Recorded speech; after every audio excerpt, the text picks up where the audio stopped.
people! Welcome back to Alternate Future of the World, Episode 5. In the last episode, we saw a war break out between Algeria, Morocco, Libya, and Tunisia, as well as Spain. We also saw the sinking of Western Sahara, a part of Morocco or country. That's not going to be determined because I'm not getting into conflict. Let's get back into it with, oh no, my bad, that's not what happened at all. We actually saw a war in South America. You know, Chile died, Argentina, big, Paraguay die. Yeah, but yes. Okay, well, we're going to be seeing an alliance form, so let's get away from this map and we're going over here. And we're going to see an alliance happen between Morocco, Libya,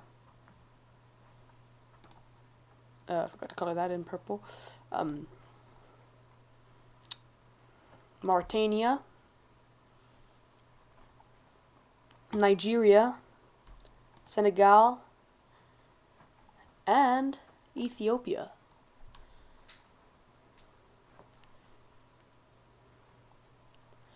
So we see the anti-Algerian alliance. We also see an economical alliance form, one of the first ones that we have, between Bolivia, Peru, Ecuador, Argentina, and Uruguay. And we see an alliance between Brazil and Colombia and Chile. And these three are forming a military alliance.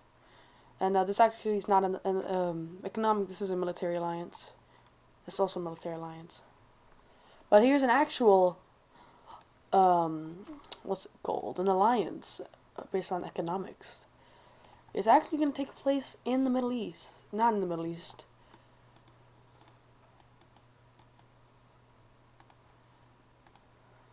It's going to take place with Guatemala, Belize, Nicaragua, El Salvador, not Nicaragua, El Salvador, Honduras, Costa Rica, and Panama. We see that Nicaragua joins into Russia, China, Pakistan, Afghanistan, Egypt's alliance. You kind of have two sides. You got the anti-Europe. Well, they're anti-Europeans, or the anti-NATO EU members, even though that doesn't exist in this scenario. Now it does. No, it doesn't. Let's go back to the main world, and we can see that there's some tensions rising between Eritrea, Somalia, Djibouti, and Ethiopia. We see Ethiopia get Somalia, Djibouti, and Eritrea all declare war on Ethiopia. But immediately we see that, Somaliland was funded by Ethiopia, and Somalia found that out. So Somalia isn't very happy, as you'd imagine. Well, so now they kind of look like that. So, kind of disconnected, but yes. So what we're going to see initially is an invasion by the Ethiopians into Somalia. Somaliland get aid, and Djibouti kind of just get wiped pretty quickly. Eritrea is a little difficult. They kind of squeeze in, but that's about it. But we also see Sudan join the war against Ethiopia, which leads to South Sudan joining. And it's still gonna be pretty easy. It's not that easy. I'm just lying to you. We see a South Sudanese Sudanese march into Ethiopia, and also moving into South Sudan. We see a pretty easy advance into South Sudan by the Sudanese, even with the crippling economy that Sudan has. Let me double check that, folks. You heard it, folks. Sudan does have a crippling economy. They're in a crippling crisis since 2023. And, well, it's somehow they're still pushing into South Sudan. You can see pretty easy advance by Sudan into South Sudan.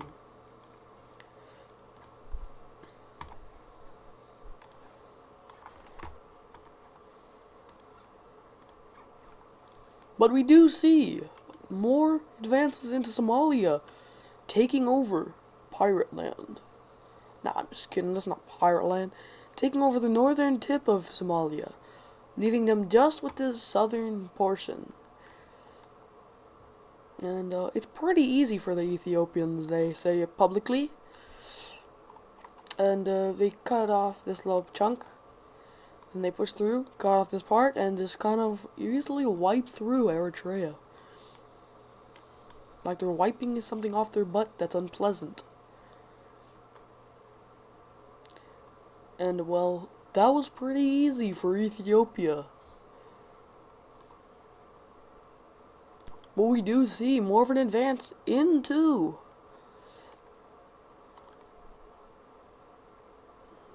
Ethiopia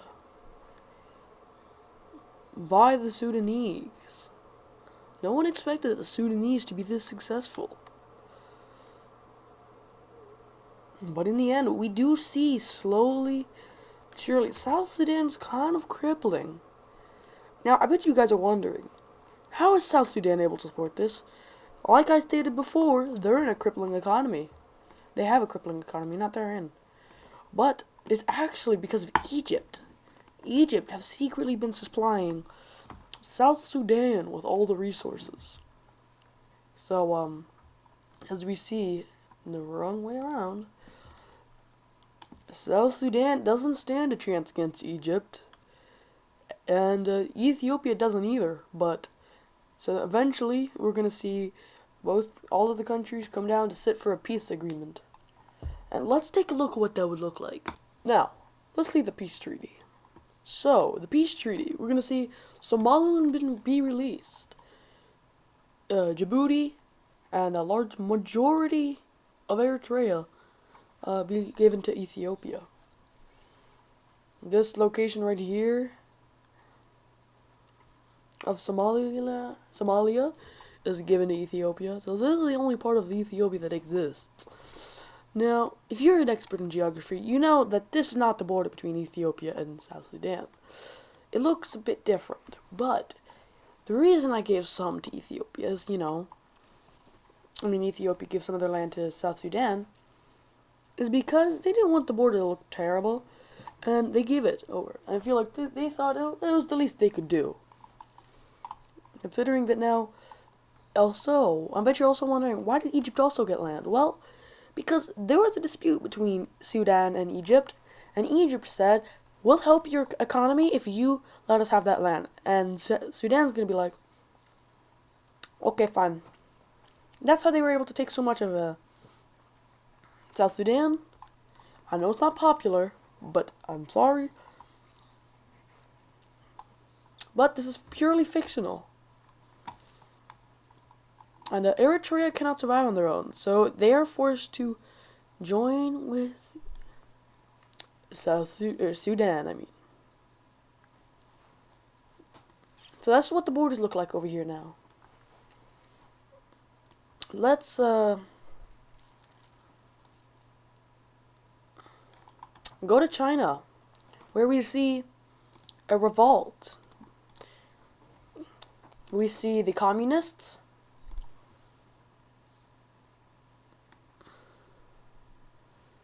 taking a large majority of like this piece. You see the communists taking mainly Beijing, kind of take along the coast and Beijing. This is what it's going to look like for the revolution. At least for the communists. Looks something a little bit like this. Which is a lot, to be fair, for communists. We also see, call me unoriginal, but we see, actually, call me original. You don't really hear this often. But we see a pro-Indian Nepal Bhutan group down here. And in the same area, we see a pro-Pakistan group, which is a bit strange.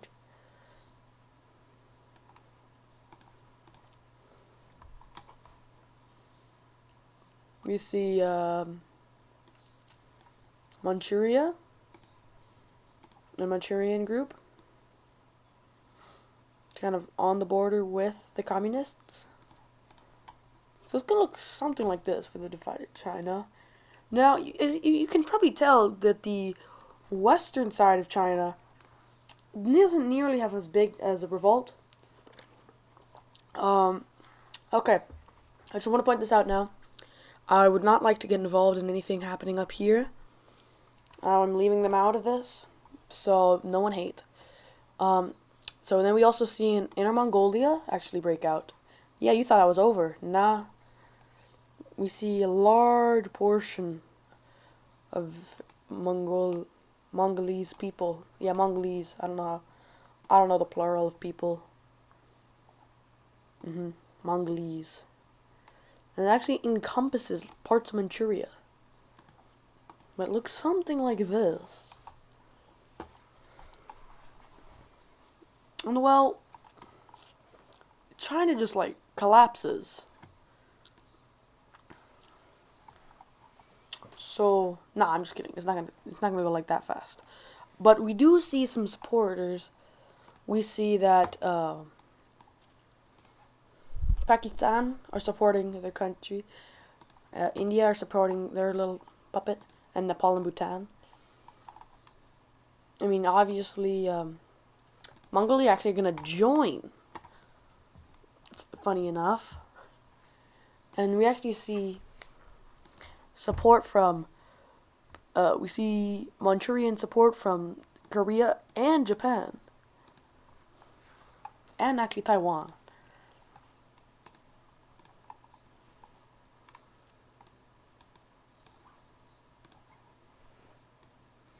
Russia is supporting the Communist Party.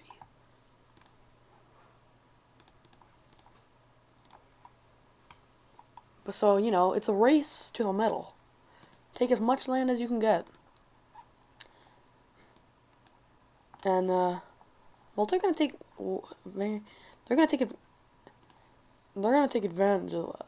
And they're just gonna rush. Especially these pro-Nepal, Bhutan, and Indians. It's gonna look something like this when they're done. And that they're really just content with this. They don't really want anything else. But we see the Pakistanis want more. Pakistan, and you know, they take a lot.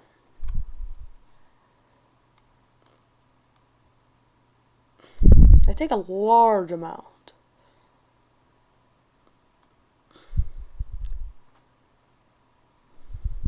So it looks something like that. We see Inner Mongolia gain a lot. Something like this. And they grew pretty good with this. The communists, you can see though, are going to want a lot. They want like so much land.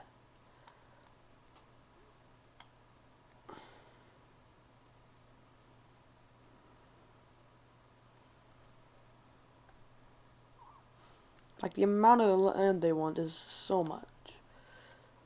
And they want all of this. Everything. And they actually cut off Manchuria. They're gonna take all this before having to stop. But we do see more actually is taken from Inner Mongolia. Some more is taken from India, Nepal, Bhutan. And actually, the rest is just gonna sit there. And so, let's take a look at what that the revolt looks like. Let's look at the peace treaty of the revolt, of the revolution, I should say. Alright, now let's take a look at the borders. Okay, let me make this clear before anyone gets mad at me about this. Let me explain. So, what happened is that in order to make the borders look alright and have decent, so it didn't look like that, India gave up Kashmir because they got all of this basically. Bhutan and Nepal joined only because this country, which would have been, if it wasn't, in fact, it would have probably been like Tibet or something. Now, you can see that Kazakhstan, more like this in real life, Kyrgyzstan, looking something like this, and Tajikistan, looking something like that. Got a little bit of land, so it didn't look like, kind of like this. It just had that. That would look very bad. And so Mongolia, they're given their Inner Mongolia. Manchuria given a little less than they wanted, but they'll live. You can see Communist China. Here's the central China. This was original China. And so, they kind of exist, not really. And they're actually going to end up rejoining the Communist China. So, it basically was the same. But, the leader of China kind of lost control. And so they managed to become a new Communist Party. So it kind of looks like this now. Kind of looks like a guy with a nose if you think about it. Anyways. That is going to do it for this video. I hope you guys enjoyed. Yeah. Bye-bye.